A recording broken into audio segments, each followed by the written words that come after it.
You're listening to the Silver Phoenix Happy Hour with Blaze and Ken. And now, Blaze and Ken. Hey everybody, welcome to the Silver Phoenix Happy Hour. I'm Blaze. I'm Ken. What are you drinking over there? I splurged a little bit. I think I've told you about this. Stone Cold Steve Austin has his own line of beer, and I just found out he just released a new one. It's the Broken Skull Double IPA, and Oh, it's pretty delicious. is it? And it Okay, nice. comes in a black death-looking can. It's amazing. Well, I have the Mermaid going, and there's actually a tequila sunrise in here, and it's actually kind of like a twofer, if you will. First, the Mermaid is because we're going to talk about Earth Day, which is coming up this weekend, and the tequila sunrise. The sunrise inside my drink is actually an homage to our guest today and his grandmother. So we'll hear all about that later on, but. Listen, great things to talk about today. First, Phantom of the Opera Oh, closed. That's not the I would great say, thing. or That's not a not so great thing. great. Or not so great. Yeah. Phantom of the Opera closed, and that was the 35 years. longest running musical on Broadway. It's I mean, whether you're a fan or not, I mean, you have to respect the longevity of it, yeah, you know? yeah. I think now there's no Andrew Lloyd Webber shows on Broadway anymore, right? That's the end. That should be his last one. Not currently. I know Yeah, he's got stuff on the West End right now, but I don't think anything's transferred to the States yet. right. Yeah, I was actually thinking about a friend of mine who was Carlotta on Broadway in Phantom. She was the first woman of color to play Carlotta. Her name is Oh, wow. Patricia Phillips, and we share the same birthday. So I'll say a quick cheers to Patricia. Maybe I'll have her come on the show. I think she's in Sweeney Todd right now, Mm. and she did Kinky Boots before. So she's amazing, amazing lady. Um, a friend of work actually just went and saw Sweeney Todd this past weekend, Oh, and okay. I am jealous because one of my all-time favorite actors or actresses is actually in that. I love Anna Lee Ashford. Oh yeah. She's so good. She's adorable too. Do you have a favorite, Phantom and Christine from Broadway from the years? Oh, It's tough. there's been so many. I mean, actually, Yeah. I think one of the most interesting of all for me, Cole Meany Okay. doing Phantom. He did the Canadian production initially, and I mean, you know him from like the original cast of Les Mis, and he's got Yeah. that voice, that signature voice, and it was just so weird to hear him do the part. But Phantom always kind of creeps me out in a way. Why?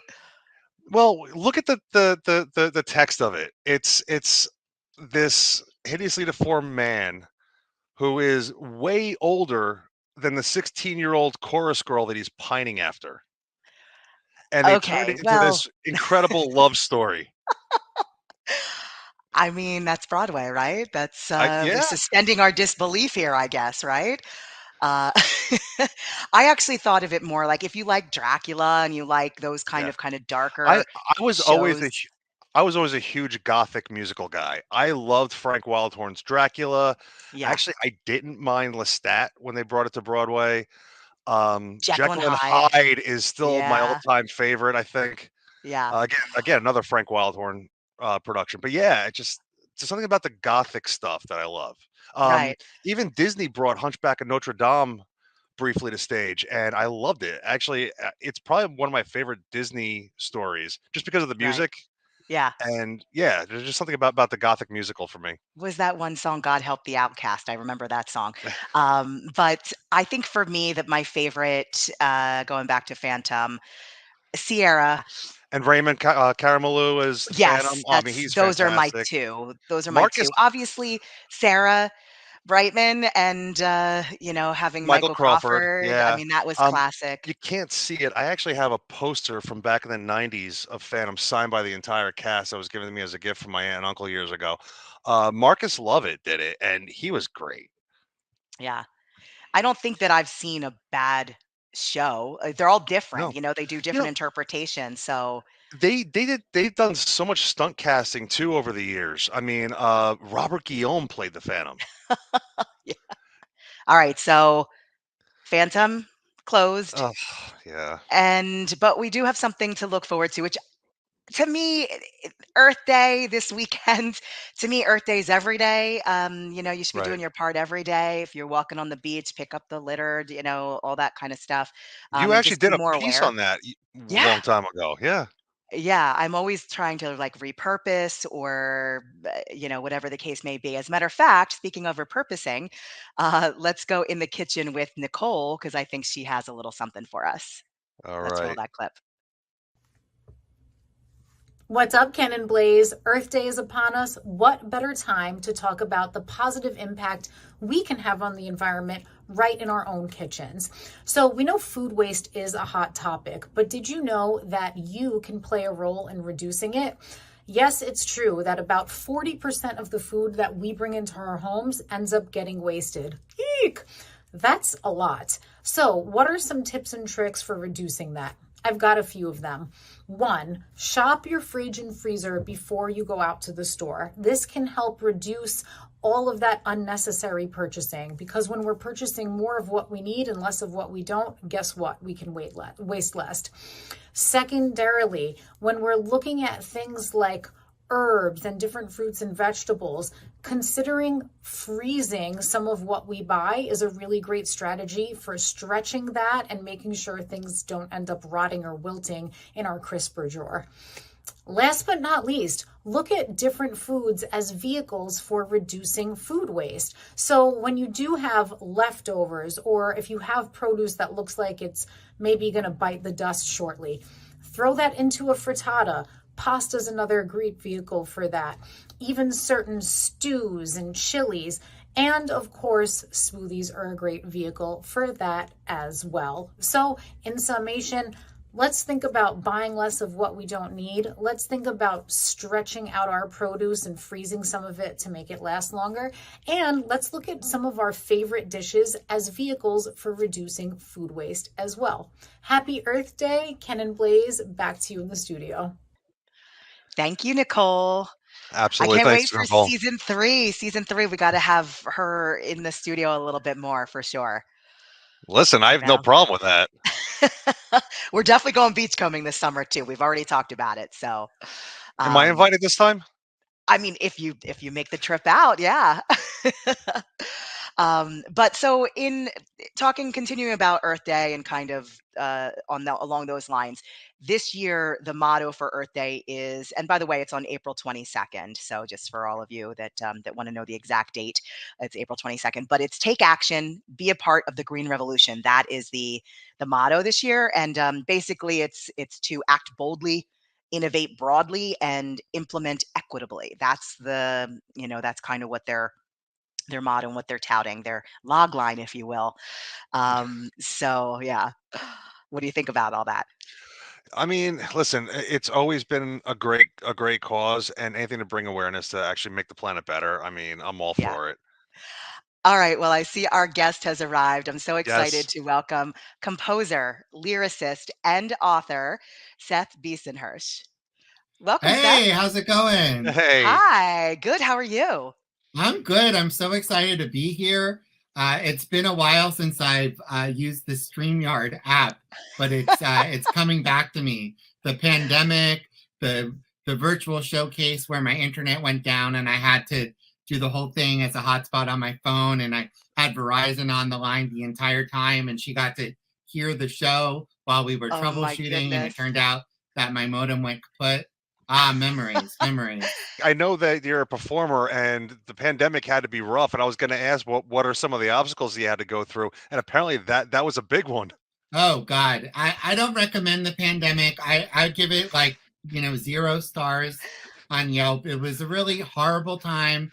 The entire industry was absolutely crippled, and I had to do something. So I put out like 150 hours worth of content over those years, Yeah. and I also grew a beard. So like you can see my beard grow if you go watch my self-isolation song cycle. And I designed that song cycle to be a dozen songs. And I was like, by 12 weeks, everything will be normal again and we'll reopen my show off Broadway. And it actually took 27 months to reopen the show off Broadway last summer. Wow. Yeah, and by that show you're talking about, you mean Love Quirks. Yeah, Love Quirks. Yeah. We ran Tell us a 12 little bit weeks. about that for anybody who doesn't know about Love Quirks or hasn't seen it yet. Tell us, the premise of the story. Love Quirks is it's about four single people trying to find love. It's basically what everybody always is looking for. And they share an apartment. They all went to college together. They have some history, some baggage. Half of it is kind of like When Harry Met Sally, the musical, and the other half is basically Will and Grace. Let me ask you something. Sorry to interrupt, but was Yes. Rory Nogi in that? Rory Nogi was our understudy. Yes, Okay, she I thought covered so. I both remember. women, and she went on 7 times because running a show during 2 pandemics was a wonderful idea. But we really thought that by summer it was over. So I don't know, but we did it. We ran 12 weeks. If you count the 2 from 2020, we ran 14 weeks. That's 4 more weeks than the last 5 years, and that show's doing great still. So Amazing. Speaking of, we just talked about it at the opening. Phantom closed over the weekend. So, what are your thoughts on that? And do you think that the pandemic had a hand in why it closed? no, I think that Hal Prince's death is why it closed. They don't want to be paying his estate a significant amount of money, which they had to. But if they Mm, close the show and reopen it in 2 years with half the cast, half the orchestra, half the set, a brand new director, then mm, they have jettisoned a lot of the money that they were going to lose. And I think that's probably their path. They did the same thing with Les Mis. right. Yeah. And, I think that the pandemic gave them an excuse. But on the other hand, the government did give Phantom of the Opera $10 million and 10 million for every tour they had. And Love Quirks, we got 13,000. So like, Right. I think they had the incentive to run the show until that money ran out. And then, of course, they capitalized on closing because then everyone's flying to it. And you've got all these. I had a few friends who had never seen it before. And I just like, okay, but I saw it, twice in the 90s. And Yeah. I didn't really feel the need to revisit the show again. But I'll tell you, my Right. social media feeds were like going and Yeah. going. I was like, where are all these people when we were closing Love Works? Like, hello. Yeah. We talked about it at the beginning too, who our favorite Phantoms and Christines were. Do you have do you want to add yours in the mix or Well, I mean, I saw it so long ago that I don't know who yeah. I saw in it, but I did see Norm Lewis sing Music of the Night. I was in the live taping for PBS Great Performances, the 50th anniversary, which is Yeah. a fantastic concert that's going to be on PBS in a few weeks. But I thought Norm did an incredible job with the song, and I think he probably would have been fantastic. In terms of Christine, I'll give a shout out to my friend Rachel Zakoff, who I've worked with multiple times, and she uh, is a voice teacher as well, sends me a lot of clients for my weekly showcases. And I'm sure I didn't see her in the show, but I'm sure she was fantastic because she's a wonderful Yeah. person. I'll admit, I'm a huge Norm Lewis fan. I mean, the guy can do anything. Yeah, I mean, I've worked with Norm a few times, just as me being like when I was younger as an assistant type thing.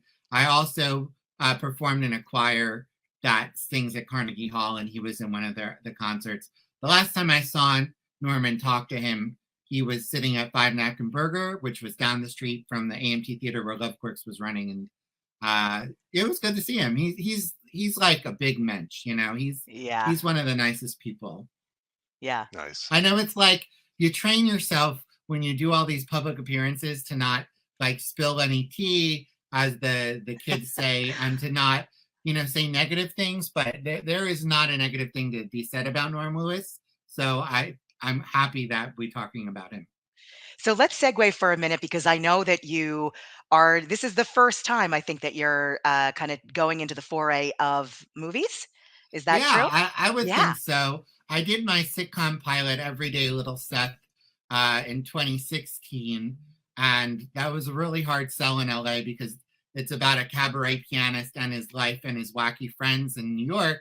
And people in LA were like, "What's cabaret? Isn't that a movie with Liza Minnelli?" So it's still there, like we could maybe eventually, now that Larry David is retired, it's basically a modern Seinfeld with songs.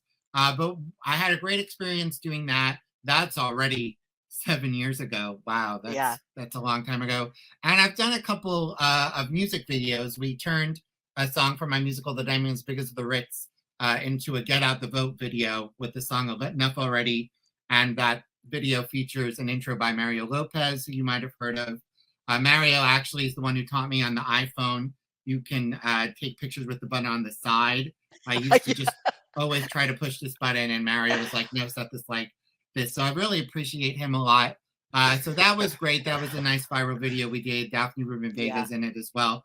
I want a new challenge. I'm always about the new challenge. I had my first crossword in the New York Times this year, which also took 6 years. It's like everything I decide to do is really hard. It's like, can't I pick something new to do that's easier? And the answer is no, I can't. No, I can't. No, so apparently not. Yeah. So I guess to answer your question, every question you answer me takes me 20 minutes to answer. But yes, this is my first time actually working on a short film myself. Yeah. So actually, we want to talk a little bit about that. But first, I want to play a song that will kind of lead us into maybe this conversation. Now, can you set up the song? This is Sunrise, but can you tell us who's singing it and just a little bit about the context of it? Yeah, so Sunrise is actually the first song that I wrote about my grandmother's Holocaust experience. And I do think that I have been trying to find some way to keep her story going even since high school. When she was still around, I was always thinking, I need to pick up this mantle and do something. And in all the interviews my grandmother gave, she talked about seeing the sunrise on the train, took a few days from her hometown in Czechoslovakia to Auschwitz.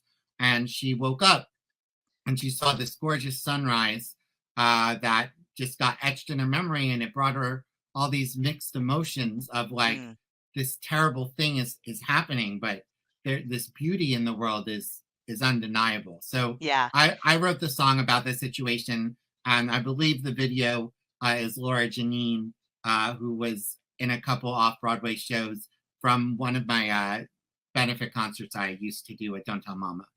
Excellent. Okay, let's just hear a little clip of that. I want to believe that, but sometimes it's hard to tell the miracle of a gorgeous sunrise. I want to know why we must go. I don't want to miss a single sunrise.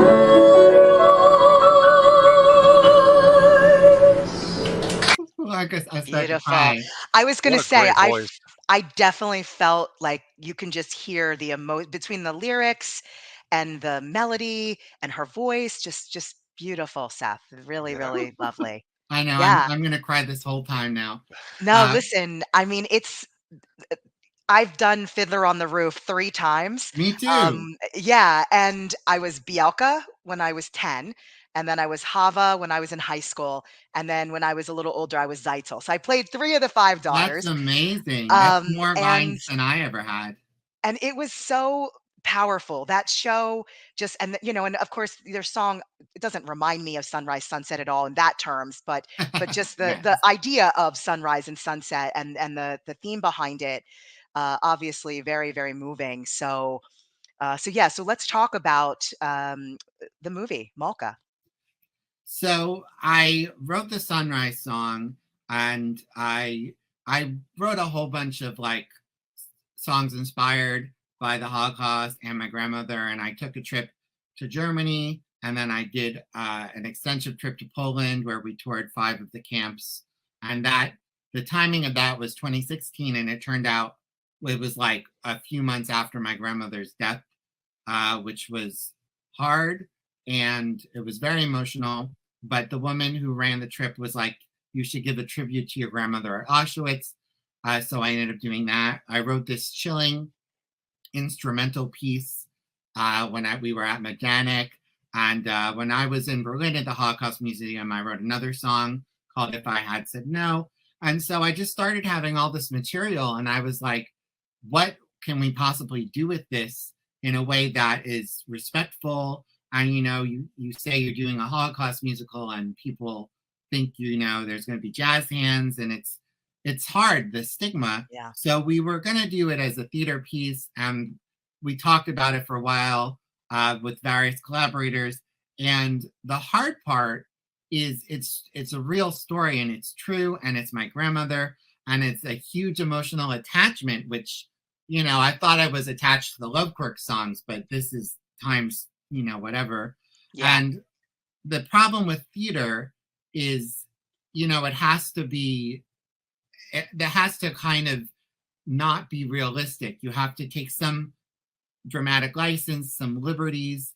And, coming from the theater world, I'm used to that, but it became clear that we wanted to be more realistic. We wanted it to feel like we were there, that we were experiencing what Malka was experiencing.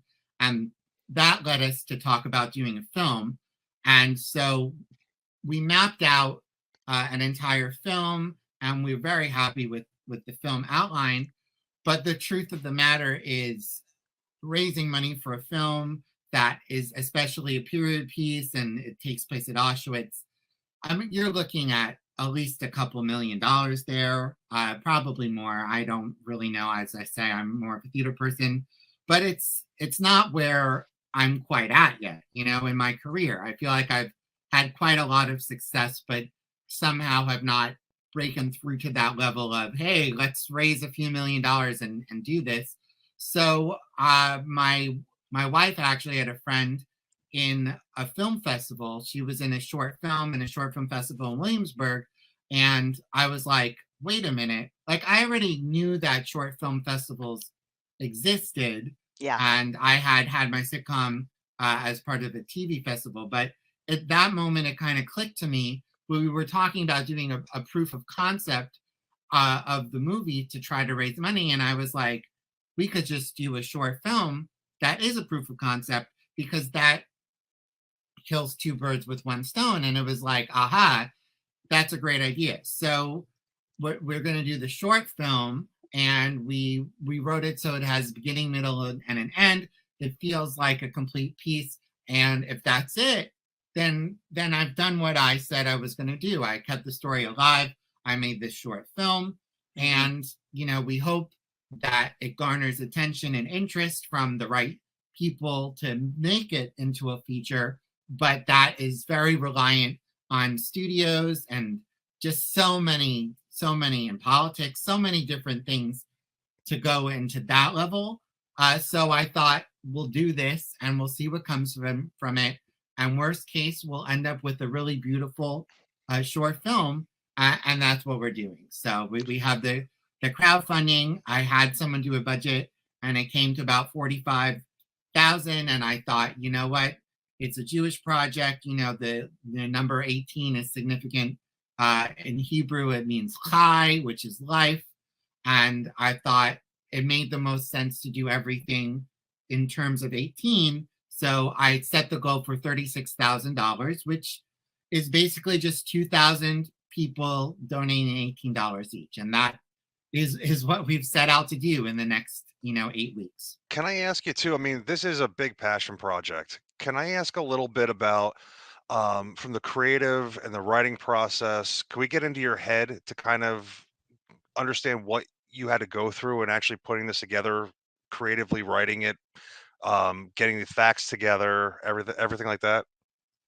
Well, thankfully, my grandmother talked about her story so much. Like, we have so much material because she, I think sometime she didn't talk about this for years. And then at some point, she decided she needed to open it up about it. Like, I think at some point in the 80s. And then she started giving interviews to schools and temples. She was featured, as a speaker at some memorial for Holocaust stuff. And so there's a great 2-hour interview with her. If you go to the Seed and Spark page, which you can also find linked on my webpage, sethbh.com, you can go and you can actually watch her for 2 hours. And we also have a 9-hour recording, audio recording, that some random guy decided to interview her for 9 hours. And we have 9 hours, and it's, very comprehensive. So, it is emotional listening to 9 hours of your grandmother talking about these horrible things she went through, especially when you're doing it after, she had passed. And I mean, it's been 7 years now, and there was a pandemic in between. So everything, I think, just got derailed and pushed back. But there's enough time now, I think, that I can look at the project as a separate entity. And, Right. we've been through quite a few different versions. And I just brought in Lenny Schwartz to work on the project with me. And I'm very happy with where we are. We're still working with our director, and I'm sure there will be many, many, many more tweaks. But it is hard when it's so emotionally relevant to you, because when the script is done, I sent it to my sister and she was like, this works. But I didn't send her the earlier drafts because I wasn't ready to do that. But then I feel like my father, my uncle will have to look at it, and it's Right. like you want to be true to what happened, and at the same time you need to find some sort of dramatic structure and have some sort of climax. And I think that's the hardest part. Like, what makes this film different than any other films, besides the fact that it's my film and my grandmother, and it has this beautiful song. And I'm excited, though, that I think the creative stuff, that's the fun part, Yeah. and Yeah. that is something you look forward to after you've raised the money you need to make the actual film. And I am very much going to look forward to that part, assuming we reach our goal. I mean, considering everything you've done with your career, what have been the biggest influences for you?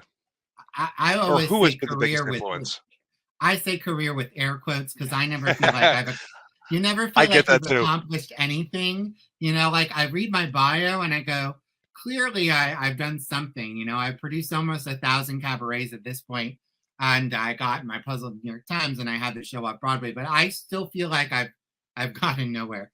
But in terms of my biggest influence, it's undeniably Stephen Sondheim. I saw Sondheim. I saw Sunny in the Park with George when I was in 5th grade. My 5th grade teacher was in it, and she got me comps with my mom, and she was like, I think you would really like the show. And I just was like, this is the most amazing thing I have ever seen in my life. And my mom was like, I prefer Joseph and the Amazing Technicolor Dreamcoat. But it changed my life. And I watched, there's a Sondheim special that I think is 1992. I'm aging myself. That was on PBS, and Bernadette Peters was in that. And I was just like, oh my God, who is this woman? And, she and I share a birthday. And One of my all-time favorites. Yeah. There used to be like a Columbia CD Club. Like, you guys will remember this. And I got I think I got 12 CDs for $1, and then I canceled. I remember that. Yeah, but I got all of the Sondheim they had, which wasn't that much. And those were all my first CDs. And then, of course, the library. Like, when I was growing up, my grandfather would give me, my mom's father, not the Holocaust side, would give me cassette tapes from his original Broadway LPs. And so I learned all of that stuff, all those old school shows like Fiddler on the Roof, which I also did 3 times. I had the solo. The second time it was Who Could Be Mistaken. That was my solo. Thank you. I know exactly what that is. The dream sequence. The first time I was a young kid. The second time I was an older kid. And the third time at MIT, where I went to college, I directed it, and I couldn't find anyone who could hit a high G. So I ended up playing the Russian soldier. that in the dance in the L'Chaim, and I sang that Zava, whatever. And then I got to like wreck the set at the end of Act 1 and get out all my frustrations with the cast. But I digress. What was I saying? Well, wait, I actually have a Influences. question Yes. before you continue. Did you do the bottle dance? I did not. I was not that person. Ah. I was just the one who came and wrecked everything. Yeah, Gotcha. I've not been a dancer. But then my grandfather gave me all that. But like then my grandmother's favorite song was "Send in the Clowns," and she would play that on the piano. And then Judy Collins sang that on the Muppet Show. And it's just piece Yeah. by piece. It was just clear to me that Stephen Sondheim was just the best. And Yeah. you know, I'm lucky I had a correspondence with him. You know, I wrote him. I did a production of Merrily We Roll Along the summer between high school and college, and the director was a former Broadway actress, and she had his address, and she invited him to our production, and of course, he couldn't come, but he wrote a really nice letter, which he passed around, and the envelope had his address on it, and I stole it. And so I just started writing him, and you know, I learned that he wrote back to everybody, which he found out when he passed, and we all started putting out our letters. You know, I was on the Instagram Sondheim letters, and I think I wrote him like 18 letters over the years, and he would write back in 2 days. I would have a response, and I would just be like, "This is crazy." And I, you know, if you read interviews about him, he said he loved that because he hated writing. He liked the procrastination, and so he just really. I'm not the only one he's inspired, but I definitely think in terms of musical theater career, Sondheim would be hands down my biggest inspiration. I also really love Jerry Herman. I love Jerry Herman's book. I think Jerry is. I met him one time when he was on Broadway, and he just seemed like a really wonderful guy. So I feel like I have a little bit of Jerry's catchiness, but in general, I write very complex and kind of classical bent, and it's very clear that I'm very Stephen Sondheim. I think a lot of people younger than me are, you know, they have Jason Robert Brown as their role model, but you know, I'm too old for that. Jason was, you know, is only like 10 years older than me or whatever. So it's what you listen to growing up that sticks with you forever. Like, you know, by the time you're like 25, that's it. You're never going to really like anything new. And that's just, you just accept that. And that's life, you know? Yeah, when I used to do a lot of auditioning in New York, and that is actually how we met, you and I originally, was you, Of course. I think, recorded some things for me because Ken had asked me before the show, "Do you know Seth?" And I said, "Yes, but it's been a really long time since I've seen him." So I said, "I don't even know if he'll remember me." I But pretend to remember everybody. That's the best thing to do. You just say, I learned that from Seth Rudetsky, actually. Someone got mad at him for saying nice to meet you when they'd met before. So I always say nice to see you. And that I saves actually you. was at your house. I was at your apartment, though. We recorded at your apartment, so I believe it. That's in the so days where we had to record into my computer and not your phone. It's so exactly. easy nowadays. People just take their phone out. Yeah, now it was, but I remember that Sondheim, I always used to sing, and it was my money song. If you had a money song to go, it was "Losing My Mind" from Follies. Of That course, sat of right in course. the beauty of my voice, and I remember I got a lot of, I got cast in a lot of things because of that song. So, Yeah, and I was Bernadette lucky sang enough that to meet song too. Stephen as well. During the Broadway Theater League had a tribute to him, and I was working for the theater league, and uh and I got to meet him then. It was amazing. I did not get to write to him though or talk to him It like was you hard did, to but talk to him. amazing. I met him 3 times in real life.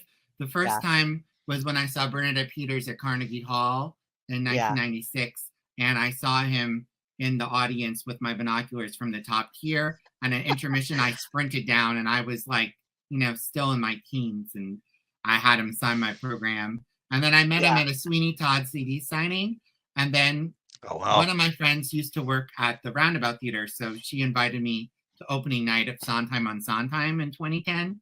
And that's where I have a really, really nice picture with him from. And so we were both dressed up, and it was really hard to talk to him. It was much easier to write him long letters and then get those really cordial responses and have him be like, "I'm sorry, I can't make it to your show. Please forgive me. Great, good luck with it." And he was so cordial. But in terms of people who I worked with years ago. Like my parents were on a cruise in Hawaii for their 50th anniversary, and the magician on the cruise like used to be in musical theater in New York, and she was like, Seth coached me like 20 years ago for West Side Story. Yes. So it's like, I wrote her on Facebook. I'm like, I hear you're hanging out with my parents.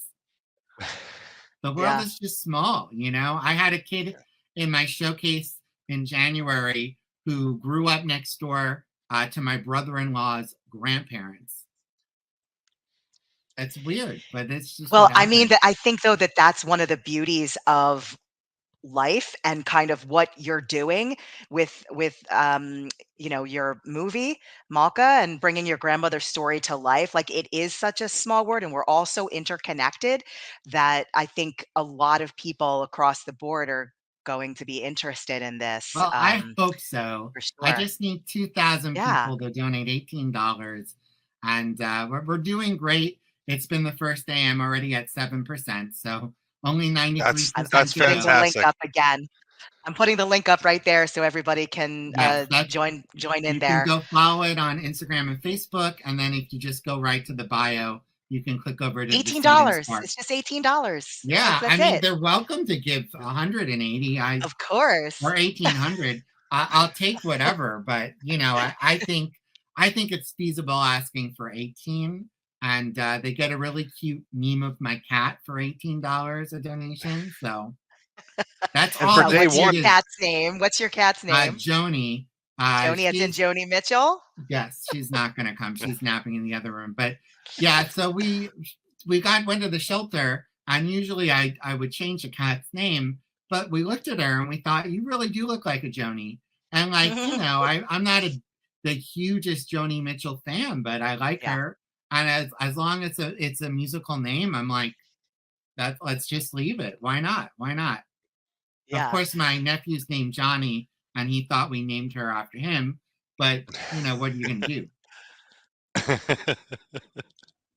Seth, we always ask one final question to all of our guests, and that is if you have a piece of advice to give to someone who is looking to do what you do in the business, what would it be? Don't. That's the one word answer. I think that it takes a lot of patience and persistence, and you kind of get sick hearing that. And then, of course, in your 20s, especially nowadays, everything is instant gratification, and you want it. And I guess you can find some of that on like TikTok or whatever, but in general, everything is going to happen when it's going to happen, and it's just going to take a lot longer than you think. And even if something happens really fast and then that happens, in this business, you're always back at square zero. Like, you don't get to stand on what you've done. It's always about the work. It's always about the next thing. And it's frustrating. And I think it's okay to allow yourself to take breaks. I think that the pandemic taught that to a lot of us. It was really hard time, of course, but you got to take care of yourself. And if you're in it for the long run, it's not something I personally can handle, but I'm told by a lot of people it's about the journey, not the destination. I personally prefer the destination a lot, but Yeah. the more you can enjoy the journey and the connections to people, and just really getting to know people. I'm going to sound like funny girl in a second, but it's true. I think those connections, and you just never know when someone who was in your apartment 10, 15 years ago is going to invite you on their show. And that is just an illustration of it. Just happens in the weirdest time. It'll be 10, 15 years later. And, this project, I first thought of it in high school, and it took this long to get where it is. Love Quirks took 10 years to get off Broadway, then was shut down for 2. And, you never start a show or a movie or a project and think, okay, here we go. I'm starting now. It'll be done in 12, 15 years. But that's just the truth, because you want it to be quality. You want it to be great, and another good advice, don't be afraid to ask for help. When you're doing a crowdfunding, that's, I think, the hardest part is you are bugging everyone you know, and you're going to be doing it for like, I'm going to be doing it for the next 60 days. And that's okay, because people want to support you and you deserve support. And if you have a dream, then you should follow it and you should find a way to make it happen. And you should look at, this is what I did. I looked at what other composers were doing, when I was in my 20s. And I said, these are the kind of things. Stephen Flaherty was doing piano bars. That's how I started thinking about piano bars. Stephen Sondheim, of course, never had to work because he was independently wealthy. But that sort of thing. And it's a long haul. And if you stop enjoying what you're doing, just take a break or just stop. And that's fine too. I think the most important thing is you enjoy what you're doing and you have fun. And that's why, we picked this career, and I'm not working, at Google like my mom would prefer, in a job that sounds atrocious, 12-hour days of working on someone else's project, not yours. Not for me. Not for me. Was that enough advice? I think that's I amazing guess I'm advice. old enough to give advice now. Wow, that's crazy. Yes. No, listen, I'm going to say cheers to that. So I'll thank drink you to so that. much. Yeah. Well, check back in with us for sure. Keep us posted. I want to know how I things are will. going. Thank Okay. you so All much. right. Well, It's it so was good to see lovely you, seeing Blaze. you. Nice It to Take was a meet you, care. pleasure meeting Ken. you, Seth. Thank you. All right. Bye-bye. Bye. Bye. That was Oh, great. yeah, who doesn't love Seth? Like it's Well, listen, you know what? I mean, he's got a great story going on. It's definitely worth putting money to because I want to see this now. yeah, Like, I really want to see this. And we got to talk about yeah, Sondheim. Sondheim is fantastic and very hard to perform at times. right. I Yeah. mean, musically anyway. But we got to bring up Bernadette Peters too, who is one of my all-time favorites, and that might be a story for another time, or I could tell you that now, but it would just Tell me now. Tell me now. take way too long. But I have been in love with her since I was, I don't know if we could say that high, seeing her on the Muppet Show, and didn't know who she was as a kid. And then years later, back in the late 90s, a good friend of mine that I used to work with, for a birthday gift, bought me tickets for Annie Get Your Gun on Broadway. Ah, yes. And I got to see Bernadette Peters live in person for the first time, front row. Mm. One point during a song, picked me out in the audience and winked at me. Ah, And I just sank in my seat melting. Because you know me, like, I'm very flamboyant. Like, I can handle yeah. anything. That got me. But afterwards, we went outside and waited for everybody to come out. And Bernadette came out, and I actually got her to sign my playbill and a print that I had of her. And while she was doing it, I went, Miss Peters, I got to tell you, I have been in love with you since I was a kid when I saw you on the Muppet Show. And she went, that is one of the greatest things I ever heard. And she kissed my cheek, and I Ah. melted, and I couldn't say anything for about 10 minutes. And my friends were flabbergasted because they're like, you could talk about anything and you just lost your stuff right there. That's amazing. Yeah. That's Like amazing. I didn't know that that about you. that is like my longest crush since I was like 3 or 4 years old was Bernadette Yeah. Peters. Amazing. And it still is today, actually. That's incredible. And another thing that's incredible is I don't know if you know, but this was episode 20 of season 2. So this is our It, finale it's episode. You believe it? it's going by so fast and it's been so fun. I Yeah. you know, It's been incredible from the amazing guests that we've had on the show, and oh really we yeah. have had some incredible guests, From the very beginning, including actually. Yeah. yeah, Like the whole thing's been great. including Seth today. Yeah. So it was really amazing, and I'm looking forward to actually seeing what he's going to end up doing once he gets that money, because I think it's going to be Yeah. some really really good stuff. It's gonna be some But yeah, powerful stuff, actually. Yeah. yeah. This week was National Holocaust Remembrance. So I don't know if it was day or week. I guess that's another one that I think is just one of those It was a remembrances. day, but Yeah. I know it could be celebrated for the whole duration, so why not? You know? Yeah, so just in homage also to, I don't know if Seth had planned his crowdfunding to be around this time as well, or if there was another reason for it, uh, but yeah, It's so definitely kismet either way. exactly. That's a different So, musical, Kismet. yeah. Anyway, all right, on that note, we will say goodbye and we'll see you in season 3. Take care, Oh, take everybody. care. Bye. You've just enjoyed the Silver Phoenix Happy Hour with Blaze and Ken.